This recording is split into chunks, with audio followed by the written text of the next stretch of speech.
అందజేయాలన్నా నేను చెప్తాను వినరా. మనలను మొక్కలు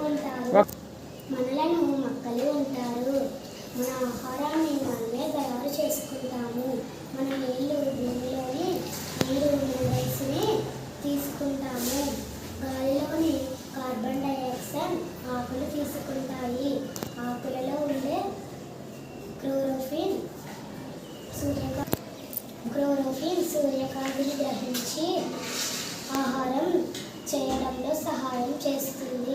ఇలా ఆహారాన్ని చేయడాన్ని ఫోటోసింథసిస్ అంటారు. అంతేకాదు మనం ఆహారాన్ని తయారు చేసే